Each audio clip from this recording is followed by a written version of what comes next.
Dan kami percaya Tuhan, Tuhan tidak pernah berubah. Apapun yang Tuhan lakukan, Tuhan selalu kuasa-Mu menembus waktu, menembus tempat, dimanapun kami berada. Engkau adalah Tuhan dan Bapa yang sama bagi setiap kami. Terima kasih Tuhan buat kesempatan kali ini. Kami bukan sekedar hanya mau belajar saja, tapi kami mau betul-betul hidup kami dikuasai sama firman. Kami mau hidup kami betul-betul Tuhan, Roh Kudus yang memimpin dan memberi hikmat, karena kami tahu bahwa kebenaran di dalam Tuhan itu memerdekakan hidup kami. Kami sambut firman kehidupan di dalam satu nama Yesus Kristus. Kami berdoa dan mengucap syukur.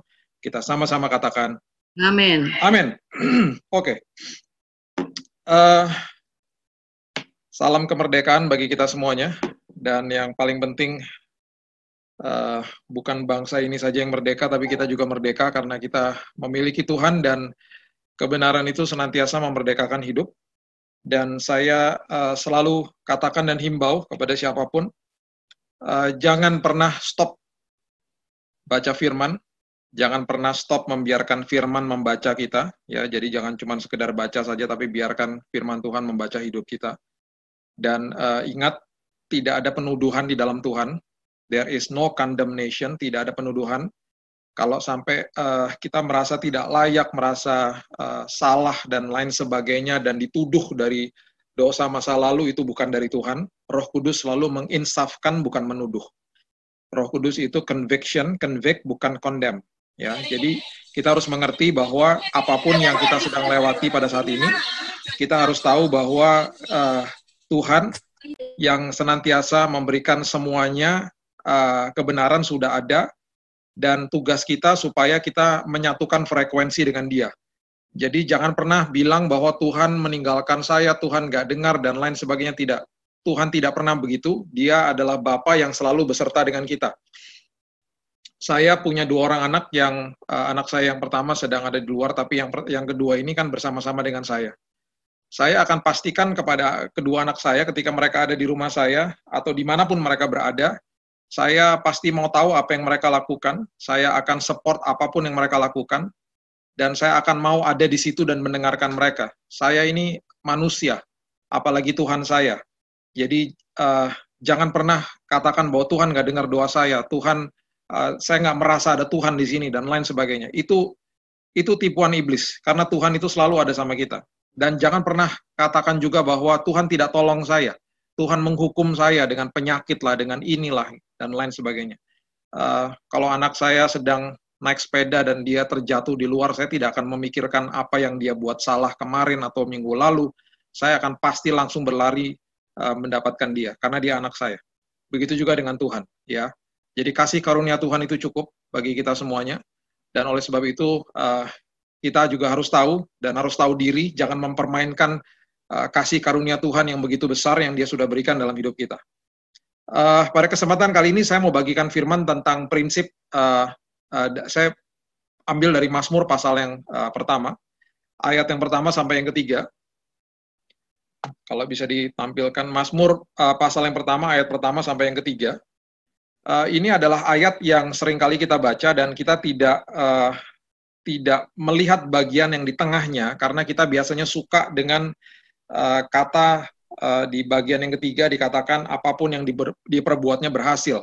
Kita suka dengan yang enak-enak, kita suka dengan hal-hal yang nyaman gitu ya, dan kemudian akhirnya kita lupa bahwa ada sebuah proses yang harus kita hadapi.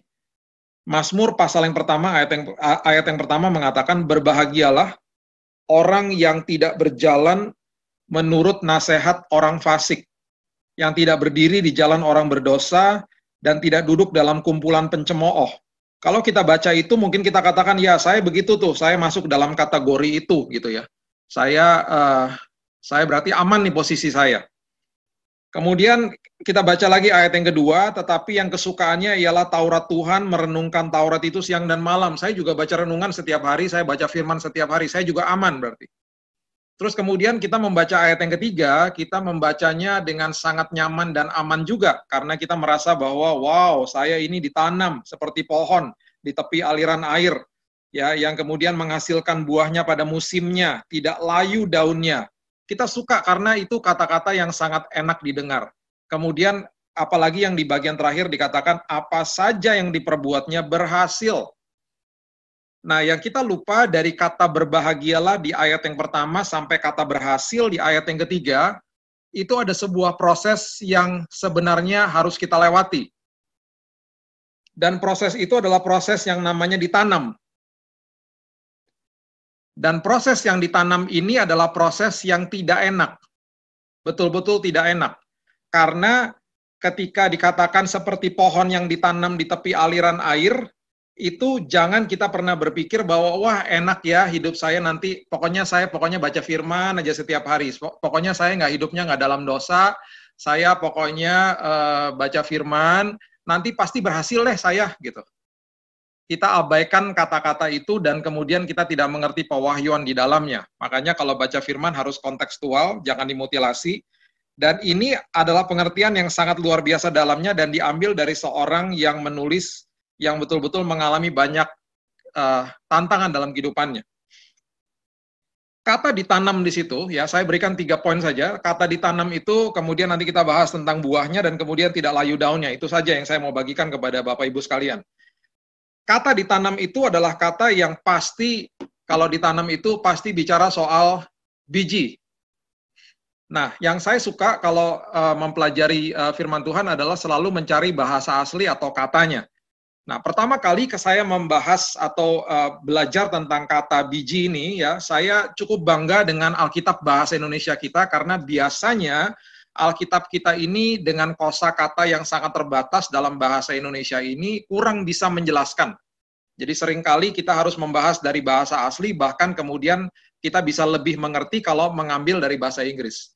Tapi justru di kata biji ini, dan kemudian di Alkitab juga dijelaskan ada kata benih, ya. Itu adalah 2 kata yang sangat luar biasa jelas sekali dalam bahasa Indonesia. Dan ini pertama kali kalau saya bisa katakan ketika saya belajar firman tentang arti atau etimologi daripada sebuah kata, bahasa Inggrisnya justru kalah sama yang bahasa Indonesianya ini. Karena di dalam bahasa Inggris dibahasnya hanya seed, S-E-E-D. Benih disebutkan seed, biji juga disebutkan seed. Ya. Padahal berbeda, itu 2 hal yang berbeda. Jadi kalau kita membaca firman Tuhan, kita membahas dari Kejadian sampai Wahyu, ketika setiap kali bicara soal biji, itu adalah sesuatu yang kita berikan yang masih mentah dari hidup kita. Biji itu adalah sesuatu yang raw, yang mentah. Dan makanya dikatakan apabila engkau mempunyai iman sebesar biji sesawi pun, itu sudah cukup gitu ya, karena itu dari kita. Nah, ketika kita memberikan yang sangat berkekurangan atau yang sangat terbatas dan kita bermitra dengan Tuhan, biji itu bermitra dengan Tuhan, itu kemudian di tangan Tuhan menjadi yang namanya benih. Ya, kita harus ngerti dulu, ini dasarnya dulu supaya kalau kita baca firman di sana sini kita mengerti 2 kata ini adalah 2 kata yang berbeda. Ya, biji adalah sesuatu yang lahir dari hidup kita, yang kita diminta untuk berikan, dengan apapun kekurangan kita, itu disebutnya biji. Nah, kemudian di tangan Tuhan diubah menjadi benih. Dan di dalam kosakata bahasa Indonesia, benih itu sebenarnya artinya adalah biji yang sudah dikondisikan. Kalau kita bicara dalam konteks agraria, benih itu adalah biji yang sudah dikondisikan, biji yang sudah jadi sebuah cikal bakal yang akan menjadi sebuah tumbuhan gitu ya. Nah, dengan pengertian ini kemudian kita bisa membaca di 2 Korintus 9 ayat yang ke-10 itu dengan lebih jelas ya. 2 Korintus 9 ayat yang ke-10 mengatakan, ia yang menyediakan benih bagi penabur dan roti untuk dimakan, ia juga yang akan menyediakan benih bagi kamu dan melipat gandakannya dan menumbuhkan buah-buah kebenaranmu. Ya, 2 Korintus 9 ayat yang ke-10. Nah, ini adalah sebuah ayat yang betul-betul menjelaskan bahwa ketika ada di dalam tangannya Tuhan itu jadi benih. Ya, banyak sekali contoh-contoh dalam firman Tuhan seperti misalnya 5 roti dan 2 ikan itu adalah konteksnya biji, ya, sesuatu yang raw, sesuatu yang mentah, Dia tanya kepada anak itu, kamu punya apa? Dia katakan, saya punya 5 roti dan 2 ikan. Ketika diberikan kepada Tuhan, biji menjadi benih, benih akhirnya bisa multiplikasi menjadi makanan yang bisa memberikan makan ribuan orang. Tongkat di tangan Musa juga tidak ada artinya, itu adalah biji. Ketika di tangan Tuhan bermitra bersama Tuhan, lautan terbelah. Kemudian batu dan umban di tangan Daud adalah biji. Dia nggak punya apa-apa, hanya itu yang dia punya. Tapi ketika bermitra sama Tuhan, Goliat mati. Ya, jadi kita harus mengerti, makanya kenapa dikatakan di firman Tuhan, kalau kita baca di Matius 13 itu dikatakan dengan jelas bahwa kerajaan surga itu seumpama dengan biji sesawi, gitu ya, diambil ditaburkan orang di ladangnya. Jadi ini pengertian antara biji dengan benih kita harus mengerti dulu. Nah, kembali ke dalam proses ditanam. Kalau kita sudah ada dalam posisi yang seperti Mazmur 1 ayat 1 katakan, kita tidak duduk di tengah-tengah pencemooh, kita sudah belajar untuk taat. Kita kemudian belajar untuk membaca firman, renungkan firman siang dan malam. Kita ini harus siap-siap di proses yang namanya ditanam. Karena kalau kita mau lihat ayat yang terakhir di bagian yang ayat yang ketiga dikatakan, apapun yang kau lakukan dibuat berhasil, itu sangat nikmat dan memang sangat-sangat luar biasa, dan itu tujuan daripada Tuhan untuk semua kita. Karena kita dipanggil sama Tuhan di dalam kerajaan surga, dipanggil untuk mengkolonisasi bumi. Ya, mengkolonisasi dalam sistem kerajaan adalah kita harus menularkan budaya kerajaan pusat, budaya kerajaan surga, dan di dalam kita melakukan ini, Tuhan mau kita semuanya berhasil. Makanya kita dikatakan kita adalah imamat rajani. Kita adalah, makanya Tuhan katakan King of all kings. Kita adalah raja-raja kecil di dalam kerajaan surga. Kita ada status juga warga dan juga kita adalah anak. Nah, pengertian ini adalah apapun yang kita lakukan Tuhan mau membuatnya berhasil, itu dimulai dari dalam. Itu nggak enak-enak aja duduk, terus kita merasakan bahwa yang penting saya udah taat, yang penting saya udah baca firman, nanti saya akan berhasil dalam hidup saya. Tidak. Ada yang namanya sekolah kehidupan, ada yang namanya proses yang namanya ditanam. Ditanam itu nggak enak, seperti pohon yang ditanam di tepi aliran air.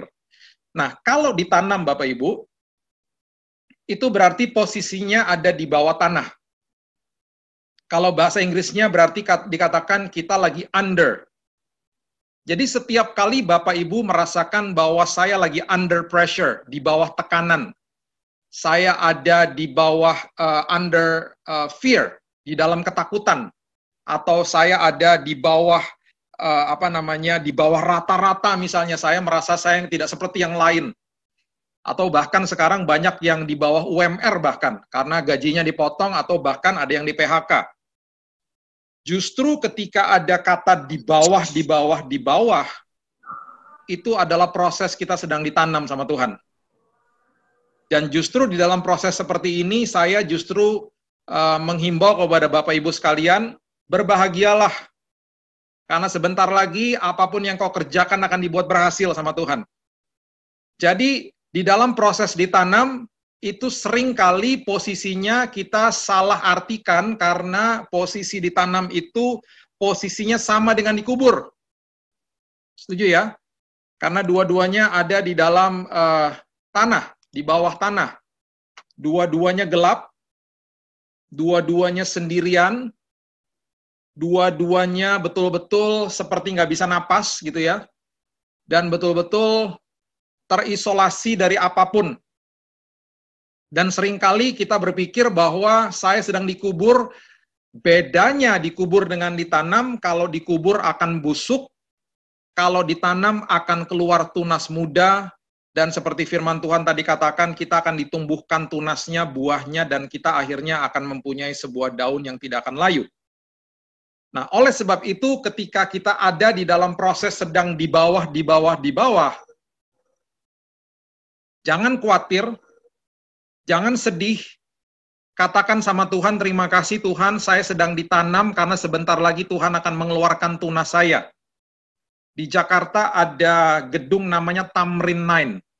Tamrin 9 ini sebentar lagi akan menjadi gedung tertinggi di Indonesia dengan ketinggian kalau tidak salah 350 atau 360 meter dengan jumlah lantai 70-an. Gedung ini sudah hampir jadi, sudah terlihat sangat tinggi sekali di daerah Tamrin. Dan ketika waktu pertama kali gedung ini mau dibangun, saya kalau lewat di situ nggak pernah kelihatan gedungnya. Karena ditemboki dan kemudian yang keluar masuk hanya truk yang membawa tanah. Dan rupanya proses yang mereka sedang lakukan adalah proses menggali fondasi ke dalam. Setiap kali kita mau bertumbuh, setiap kali kita akan menjadi orang-orang yang dipakai Tuhan secara luar biasa, ingat fondasinya pasti dalam. Makin dalam fondasinya, makin tinggi kita mau dipakai Tuhan. Makin dalam dan makin gak enak kita dibongkar di dalam kita, itu kita sedang dipersiapkan sama Tuhan. Bapak Ibu mungkin sudah tahu kesaksian saya tahun lalu ketika saya didiagnosa kena kanker darah, dan ketika masuk ke dalam beberapa bulan setelah itu, saya katakan kepada Tuhan, kapan Tuhan saya bisa keluar dari rumah sakit? Kapan Tuhan? Kapan Tuhan? Saya nggak pernah lupa setelah perawatan masuk ke bulan yang kelima, ada suara di pagi hari mengatakan, saya akan pakai kamu dengan lebih dahsyat lagi. Dan oleh sebab itu saya sedang menanam dirimu. Dan di tempat ini tidak ada orang yang lihat. Kamu merasa sendirian, kamu merasa gelap, kamu merasa jorok di sini. Saya di hari itu, saya merasakan sesuatu yang betul-betul tidak enak karena semalam sebelumnya saya mengalami memory lapse atau saya collapse untuk kesekian kalinya dalam posisi yang sudah hampir meninggal. Di dalam posisi seperti itu, saya dalam kondisi yang tidak sadar, istri saya sedang di rumah, saya sedang sendirian di dalam kamar saya collapse dan saya pingsan karena saya sudah menggigil tinggi, dan kemudian saya tidak tahu gimana, saya ingin pergi ke toilet. Di saat itu, dalam kondisi yang tidak sadar, saya berjalan sendiri. Dalam kondisi seperti itu, Tuhan mengirimkan suster untuk masuk ke kamar saya dan mendapatkan saya sedang berjalan dalam posisi yang menerawang dan tidak sadar sebenarnya. Dengan gampangnya, saya bisa terjatuh dan bisa tambah fatal akibatnya karena bisa membentur kepala. Dan waktu saya berjalan, tepat waktu saya turunkan kaki saya dari tempat tidur dalam kondisi yang tidak sadar sebenarnya, itu namanya memory lapse. Suster dikirim Tuhan masuk ke kamar dan memegang tangan saya. Yang saya ingat besoknya dia cuma kasih tahu, Pak, mohon maaf, kemarin waktu Bapak masuk ke toilet, mohon maaf, saya buang air kecil di mana-mana karena saya juga udah nggak tahu, dan waktu suster menanyakan apapun sama saya juga saya tidak sadar. Badan saya penuh dengan kotoran, dan keesokan harinya saya menangis sama Tuhan, dan Tuhan katakan, memang begitu rasanya kalau ditanam. Ditanam itu seringkali disalahartikan kita seperti dikubur. Kalau dikubur nggak ada harapannya, akan busuk, tapi kalau ditanam itu adalah proses di mana Tuhan sedang membangun akarnya justru ke bawah, bukan ke atas. Setiap fondasi daripada gedung tertinggi di dunia yang sekarang adalah Burj Khalifa, 828 meter, itu fondasinya kalau kita lihat proses pembuatan daripada gedung itu luar biasa dalamnya. Jadi sekali lagi, kalau kita merasa kita ada di bawah, kita ada di dalam tempat yang tidak enak, kita ada di dalam tempat yang sepertinya sendirian dan lain sebagainya, saya mau beritahu kepada kita semuanya, Tuhan sedang membangun karakter kita karena akarnya ditanam ke bawah. Dan seringkali dia tidak tumbuhkan cepat-cepat karena biasanya karakter kita belum siap. Seringkali kalau cepat-cepat ditumbuhkan, kita akan justru mati dengan tekanan dunia. Karena akarnya belum kuat. Pohon kalau cepat-cepat tumbuh, akarnya belum kuat, kena sama angin pasti tumbang. Saya ada tetangga saya di depan rumah saya, ada pohon namanya sawo ijo. Itu rindangnya luar biasa sampai dia menutupi rumah saya, dan akhirnya kami menikmatinya karena pohon itu begitu besar. Pohon itu ditanam kira-kira 20 tahun yang lalu. Akarnya sudah sangat dalam. Setiap kali ada angin kencang, hujan deras, dan lain sebagainya, pohon itu tidak pernah bergerak. Jadi saya percaya justru di dalam saat seperti ini, kita ada di dalam saat yang tidak enak seperti ini, kita melewatinya bersama-sama pada saat ini, kita sedang ditanam sama Tuhan. Kita sedang dipersiapkan untuk tahun depan. Gereja Tuhan juga dipersiapkan untuk tahun depan. Saya banyak bicara dengan teman-teman hamba Tuhan, Saya katakan gedung gerejanya ditutup, gerejanya nggak bisa ditutup. Gereja adalah kita semuanya. Kita sedang dikembalikan ke dalam posisi gereja awal. Gereja awal itu, waktu di awal, gereja awal itu betul-betul dampaknya luar biasa. Mohon maaf, saya katakan kepada teman-teman saya, seringkali yang kita lakukan kemarin-kemarin ini di hari Minggu, cost-nya tinggi. High cost, low impact. Cost-nya begitu besar, ya, biayanya besar di hari Minggu, tapi impact-nya, dampaknya nggak ada. Karena jemaat tidak mengerti apa yang namanya ibadah. Jemaat tidak mengerti apa arti daripada gereja. Nah, sekarang tanpa kita sadari, tiba-tiba gedung-gedung ditutup sama Tuhan, ya. Tuhan membiarkan semuanya ditutup, tapi kita harus sadar bahwa gereja tetap dibuka karena gereja adalah kita semuanya, eklesia. Dan tanpa kita sadari, tiba-tiba ribuan gereja dibuka di rumah-rumah. Karena sekarang di keluarga demi keluarga ada perjamuan, ada doa, dan lain sebagainya. Dan tanpa kita sadari, kita punya empati kepada orang-orang yang nganterin paket, kita kasih tips lebih, kita mulai berpikir bagaimana saya membantu komunitas, dan mulai kita berpikir satu-satu, kita mulai bergabung dengan gereja sana, gereja sini, sudah tanpa tembok lagi, kita bisa ibadah di mana saja, dan banyak orang-orang yang tidak percaya mendengarkan firman sekarang, karena banyak sekali firman membanjiri YouTube dan online dan lain sebagainya. Dan tiba-tiba tanpa kita sadari, kita tidak mendoakan organisasi lagi, tapi kita mendoakan kota, kita mendoakan negara dan bangsa ini. Itulah fungsi daripada gereja awal, di mana waktu gereja awal dibuka pada awalnya, nggak ada gedungnya Bapak Ibu, mereka hanya bertemu di rumah-rumah, tapi setiap hari ribuan orang terima Yesus, karena Alkitab dengan jelas mengatakan kelompok ini sangat memikat hati mereka. Yang saya sedih selama ini, ketika kita terkurung di dalam gedung-gedung gereja, kita berpikir bahwa ibadah kita selesai setelah 2 jam atau 1,5 jam di gereja. Padahal ibadah tidak bisa selesai. Ibadah harus dilakukan setiap hari karena kita adalah tubuh Kristus. Kita adalah eklesia. Itu gedungnya. Kita gerejanya. Kitalah bait Allah itu. Jadi dimanapun kita menginjakkan kaki kita, tempat itu berubah jadi tempat ibadah. Rumah kita jadi tempat ibadah. Tempat umum jadi tempat ibadah. Itu baru namanya berdampak. Jadi kalau sekarang gedung-gedung gerejanya ditutup, saya justru tersenyum. Bukan tersenyum berarti saya menyukuri ada pandemi ini, bukan. Karena saya selalu punya prinsip dan saya selalu bangga sama Tuhan saya.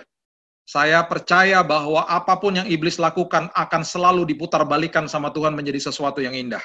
Saya selalu katakan kepada kedua anak saya, iblis bisa lempar kamu dengan apel, digantikan sama Tuhan jadi apel jus. Iblis bisa lempar kamu dengan jeruk, digantikan sama Tuhan jadi orange juice. Jadi kita harus betul-betul mengerti kalau Tuhan biarkan kita ditanam pada saat ini, ada maksud Tuhan yang luar biasa supaya nanti kalau kita kembali ke dalam gedung-gedung gereja, kita menjadi orang-orang yang berbeda.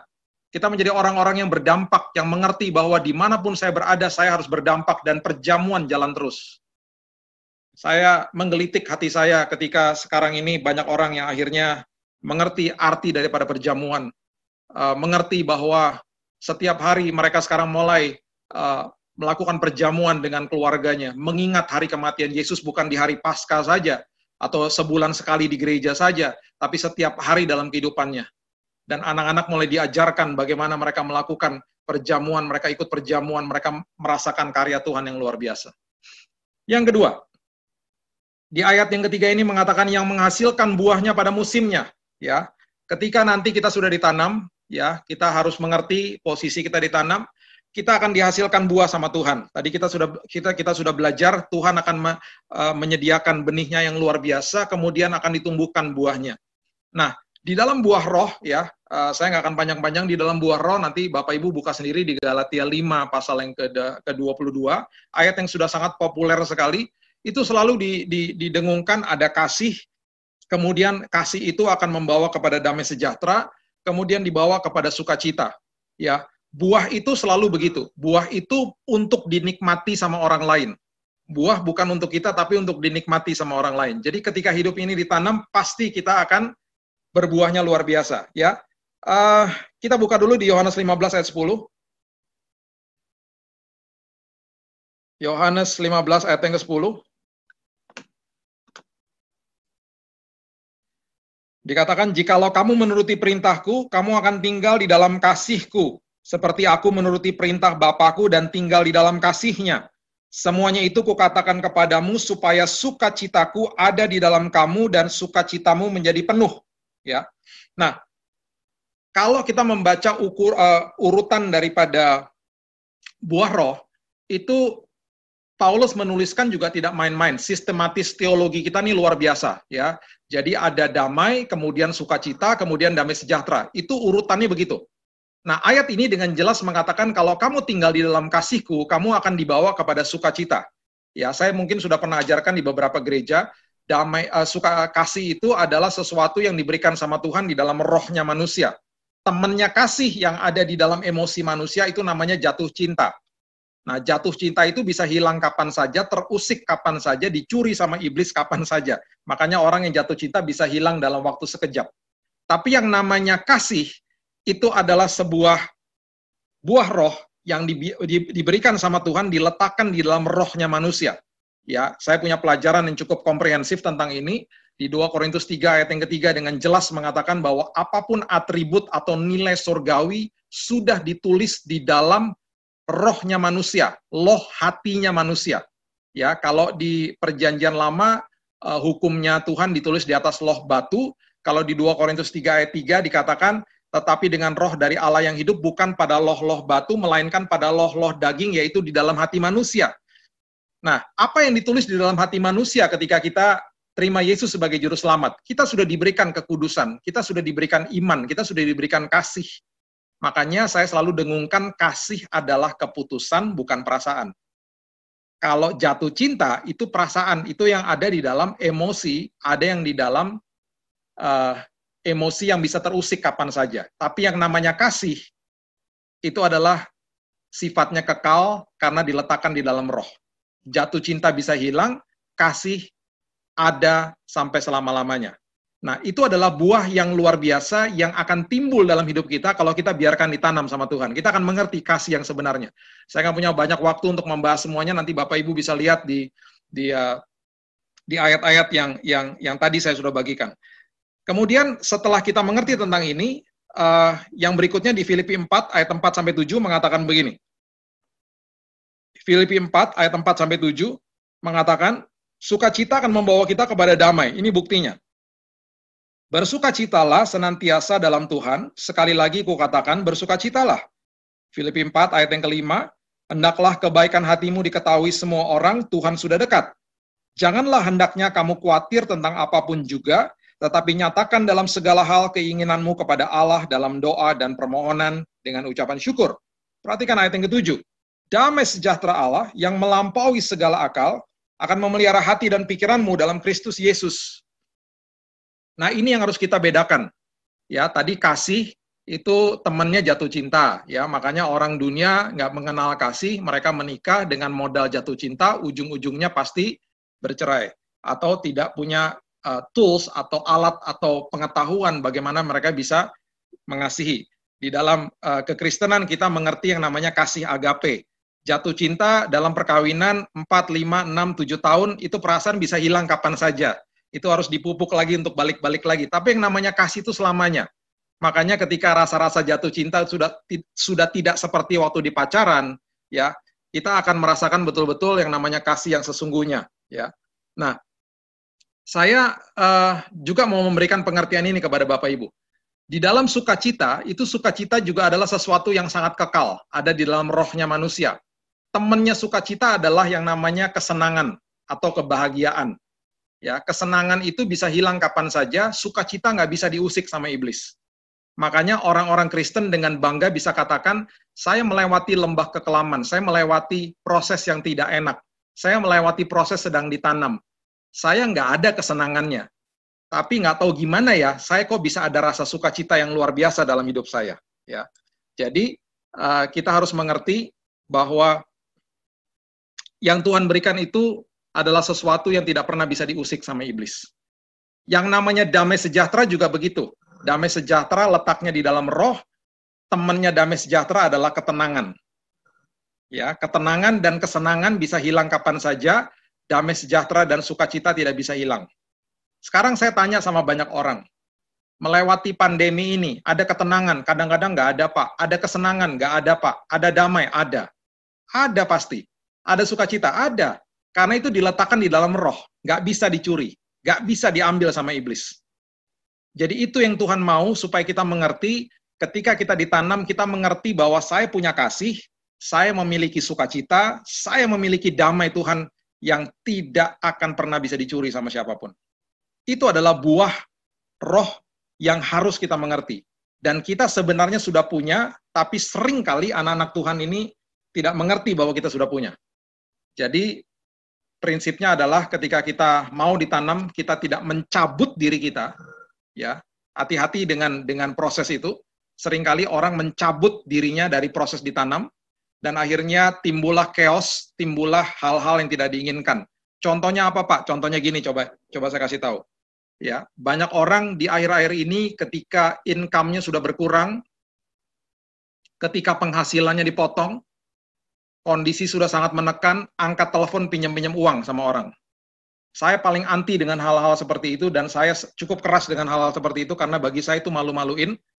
Ya, karena apa? Kita semuanya adalah anak Tuhan, kita punya akses kepada Bapa kita yang luar biasa, dan makanya kenapa di Matius 6 ayat 31 dikatakan bahwa janganlah kamu khawatir dan berkata, apa yang akan kami makan, minum, atau pakai.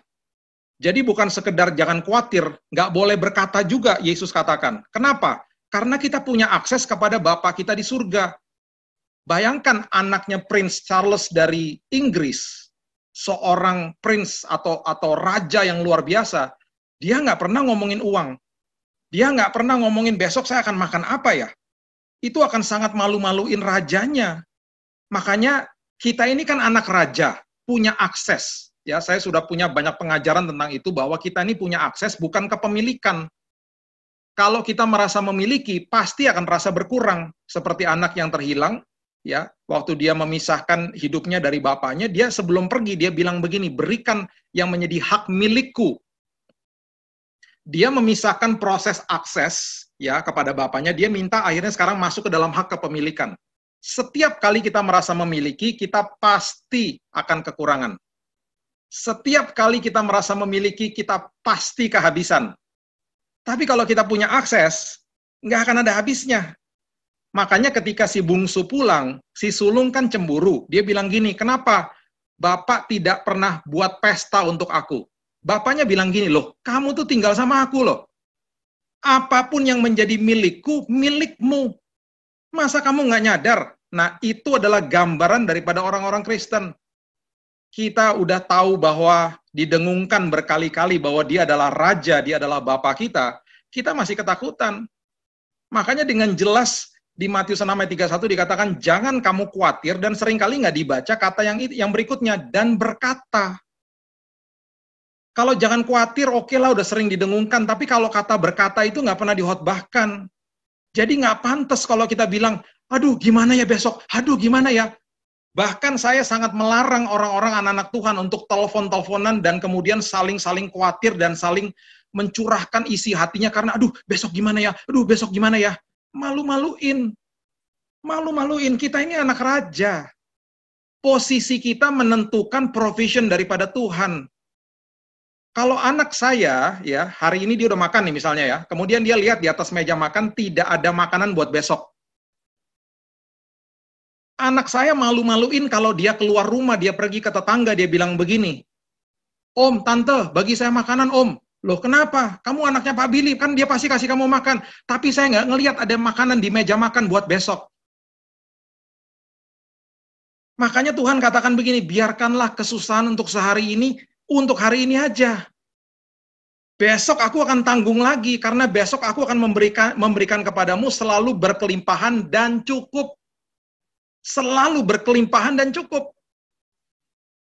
Jadi kalau kita mengerti bahwa kita punya akses kepada Bapa kita, bahwa kita betul-betul mengerti bahwa saya ini anak raja, bukan sekedar nggak usah khawatir, kita nggak akan berkata-kata. Apalagi pinjam uang. Aduh, saya paling anti sama gitu-gituan. Saya mohon maaf ya, ada beberapa orang yang harus beberapa orang akhirnya saya blok dari sosial media saya lah atau dari WhatsApp saya karena sudah dikasih tahu berkali-kali tetap melakukan hal yang sama. Saya katakan begini. Kalau kamu sudah dalam posisi yang sekarat, kamu betul-betul nggak bisa ngapa-ngapain lagi. Itu adalah caranya Tuhan. Di saat itu Tuhan akan beracara kepada dirimu. Tapi kalau kamu masih cari-cari cara, angkat telepon, mau cari jalan sama orang lain dan lain sebagainya, Tuhan akan diam. Justru di saat kamu betul-betul udah nggak bisa ngapa-ngapain, disitulah Tuhan akan turun tangan. Jadi menikmatilah yang namanya proses ditanam. Memang gelap, memang nggak enak. Tapi justru di situ dia akan tumbuhkan buahnya tepat pada waktunya. Dia sudah sediakan damai kok. Dia sudah sediakan yang namanya sukacita. Melewati hal yang seperti itu, dia sudah sediakan semuanya bagi kita. Tenang aja, tenang aja. Nanti pada waktunya dia akan berikan. Nggak mungkin kita dibiarkan kelaparan. Nggak mungkin kita nggak dicukupkan kebutuhan kita. Orang kita punya akses kok. Dan di dalam kerajaan surga, ya, di dalam kita kemarin merayakan kemerdekaan, negara Indonesia ini punya kedaulatan rakyat namanya. Ya, di Undang-Undang 45 ayat pasal pertama ayat yang kedua kalau nggak salah itu dikatakan kedaulatan rakyat. Jadi negara ini betul-betul dipimpin atau dikontrol yang namanya demokrasi, kedaulatan rakyat. Makanya kita punya DPR, Dewan Perwakilan Rakyat. Dalam kerajaan nggak ada Bapak Ibu. Kita dipimpin sama raja. Ya, di dalam kerajaan di muka bumi juga beda. Ya, prajurit sama serdadu sama warga sama rakyatnya berperang bagi sang raja, melindungi raja. Dalam kerajaan surga nggak begitu, rajanya mati bagi kita. Jadi kita ini adalah anak dan kita punya akses yang luar biasa. Ya, pada akhirnya ayat ini akhirnya mengatakan bahwa ya seperti pohon yang ditanam di tepi aliran air menghasilkan buahnya pada musimnya dan kemudian pada akhirnya dikatakan tidak akan layu daunnya. Daun ini bicara soal semangat hidup. Daun ini bicara soal keindahan, ya. Makanya kalau Bapak Ibu melihat sebuah pohon, biasanya yang menjadi keindahan daripada pohon itu adalah daunnya, bukan buahnya. Kalau pohon itu nggak ada daunnya, cuma ada buahnya, pasti nggak nikmat untuk dilihat. Tapi ketika ada daunnya, pasti pohon itu jadi sesuatu yang sangat indah. Ya, saya akan tutup dengan kesaksian saya singkat saja. Waktu saya sedang di rumah sakit, ada seorang rekan saya yang WhatsApp-WhatsAppan sama saya di bulan Februari, ya. Dan waktu dia bertanya sama saya, kemudian dia tahu bahwa saya sudah divonis mati dan lain sebagainya. Dan kemudian dia membalas WhatsApp saya, dia katakan, kok kamu suara sepertinya seolah-olah suaramu itu atau tulisanmu di WhatsApp itu kok tidak ada rasa takut, seolah-olah kamu kayak punya pengharapan gitu ya. Punya semangat, saya nggak pernah lupa dia tulis kata semangat. Saya bilang sama dia, itu semuanya karena Yesus saya, ini teman saya bukan orang percaya. Dan ketika saya katakan itu sama dia, dia katakan kepada saya, wow, saya nggak pernah seumur hidup saya merasakan damai atau sukacita seperti itu. Gimana caranya supaya saya bisa merasakan seperti apa yang kamu rasakan? Kamu sudah di dalam kondisi yang divonis mati, kok bisa begitu? Saya bilang sama dia, coba Yesus saya. Kalau kamu nanti malam tidur, kamu berdoa sama Yesus saya, dan jangan dijadikan Yesus saya seorang dewa, yang kamu hanya transaksi saja, cuma mau minta-minta damai saja, tapi betul-betul percaya sama dia. Singkat cerita, kira-kira 12 jam kemudian, jam 7 atau jam 8 pagi besoknya, saya dapat WhatsApp lagi dari dia, dia katakan bahwa, wow, tadi jam 5 subuh, saya dibangunkan karena saya melihat dia dalam mimpi saya. Dan kemudian saya pada saat ini merasakan damai yang kamu ceritakan kemarin, yang kamu katakan damai yang melebihi akal budi, itu saya rasakan sekarang. Saya tidak pernah rasakan sebelumnya. Karena di hari sebelumnya saya katakan, saya punya damai yang saya nggak bisa jelaskan kepada kamu, karena damai itu melebihi akal saya. Jadi saya hanya bisa menyodorkan siapa sumbernya. Saya ini anak raja. Bapak saya ini memelihara saya. Jadi kalau kamu mau punya apa yang saya punya semangat seperti yang saya punya, saya akan sodorkan Yesus saya. Bapak Ibu, hari itu teman saya ini terima Yesus. Dia katakan bahwa saya mulai hari ini percaya sama Yesus. Dan pada malam hari ini, di Zoom ini, teman saya ini hadir. Tapi dia tidak mau ditonjolkan, mukanya tidak mau diperlihatkan, dan saya tidak akan sebutkan namanya juga. Tapi dia hadir, tadi saya sudah cek, dan dia minta hadir, dan dia ada di tengah-tengah kita. dan dia sudah menerima Yesus sebagai juru selamat. Dia ada di rumahnya, sudah pasti dia pakai headset, karena keluarganya masih banyak yang belum tahu. Jadi semangat hidup kita itu bisa memenangkan jiwa. Karena orang akan melihat betapa luar biasa daunnya yang rindang. Dan itu yang terlihat sama orang-orang di luar. Jadi kalau Bapak Ibu masuk ke dalam proses ditanam, jangan pernah mencabut diri kita sendiri. Ya, biarkan kita ditanam, memang gelap, memang tidak enak, memang sendirian, tapi makin dalam kita ditanam, berarti Tuhan mau pakai kita lebih luar biasa. Kita akan menjadi bangunan yang tinggi, kita akan dibawa naik sama Tuhan, dan dia sedang membangun di bawah. Dia sedang membangun karakter kita di bawah. Dan tidak terlihat sama dunia. Dan dunia banyak yang tidak tahu. Nanti ketika pelan-pelan ditumbuhkan sama dia, mulai satu-satu buahnya ditonjolkan. Dinikmati sama banyak orang, dan akhirnya daunnya tidak akan pernah layu. Dan setelah itu baru dengan bangga kita bisa katakan, apapun yang saya lakukan dengan kedua belah tangan saya dibuat berhasil sama Tuhan. Jadi, nikmati proses ini, dan saya percaya semua daripada kita akan dibawa sampai ke seberang dengan selamat. Kita akan semua dibuat sehat, dan saya percaya anaknya Pak Robi ya, akan dibuat sehat sama Tuhan. Saya percaya Pak, yang Tuhan berikan itu adalah semuanya. Kalau dia sudah mulai, dia akan tuntaskan dengan luar biasa. Mari kita berdoa, Bapak Ibu. Tuhan, terima kasih buat malam hari ini yang luar biasa bersama-sama dengan teman-teman yang ada dari Surabaya, dari Timur Tuhan, ada yang dari Kalimantan, dan kami percaya Tuhan semua daripada kami ini dipersatukan oleh kasih Tuhan. Dan oleh sebab itu Tuhan, kami pada malam hari ini, kami sedang ditanam bersama-sama pada saat ini.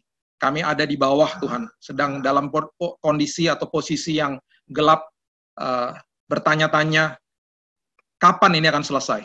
Tapi justru di saat-saat seperti ini kami mau menikmati, karena kami tahu bahwa karakter kami sedang ditanam sama Tuhan, karakter kami menjadi sebuah akar yang luar biasa dalam kehidupan kami, dan nanti pada saatnya, tunas muda akan tumbuh, dan buahnya akan tumbuh dinikmati oleh banyak orang, dan juga semangat hidup kami akan menjadi contoh bagi banyak orang.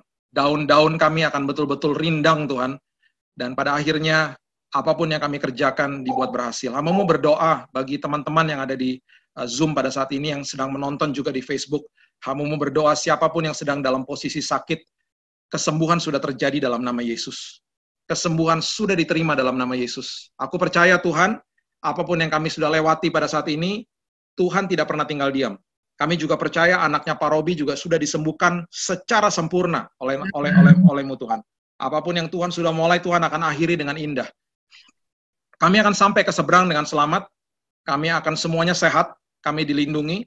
Kalau di antara kami ada yang di PHK, di dalam kerajaan surga kami nggak bisa di PHK. Kami sedang dipindahkan sama Tuhan ke tempat yang lebih layak. Amin. Kalau kami sedang ada dalam posisi yang mungkin gaji kami dipotong, penghasilan kami berkurang, kami nggak khawatir karena kami adalah anak raja. Kami punya akses yang luar biasa kepada Bapa yang ada di surga. Oleh sebab itu, hamba-Mu percaya Tuhan, kami tidak akan khawatir dan kami tidak akan berkata-kata tentang kekhawatiran apapun karena kami tahu bahwa Bapa kami yang menyediakan semuanya. Kami tap into the source. Kami ada di dalam sumber atas segala sumber.